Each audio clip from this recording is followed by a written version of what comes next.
ఇద్దరు ప్రజల సొమ్ము చేత జీతాలు తీసుకొని బాధ్యతాయుత స్థానంలో పనిచేయాల్సినటువంటి గౌరవ ఈ రాష్ట్ర ముఖ్యమంత్రి గారు ఒకవేళ ముఖ్యమంత్రి గారు వైఫల్యం చెందితే, ప్రభుత్వం వైఫల్యం చెందితే ముళ్ళుగడ్డ పట్టుకొని ప్రభుత్వాన్ని గాడిన పెట్టి సరి అయినటువంటి తోవలో నడిపించాల్సినటువంటి ఆయనే ఇంకొక ఆయన ప్రతిపక్ష నాయకుడు.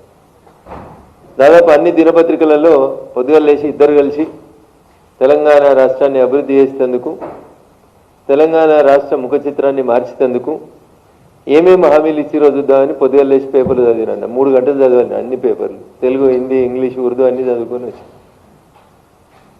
ఒక ఆయన అంటాడు నా సాగు కోరుతున్నారు, వాని సంగతి చూస్తా అంటాడు.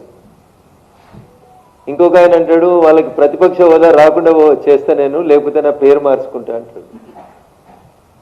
అన్న నువ్వు పేరు మార్చుకుంటే ఈ రాష్ట్ర ప్రజలకి ఏం రాదు, ఆయన సచ్చినా మాకేం రాదు, బతికినా మాకేం రాదు.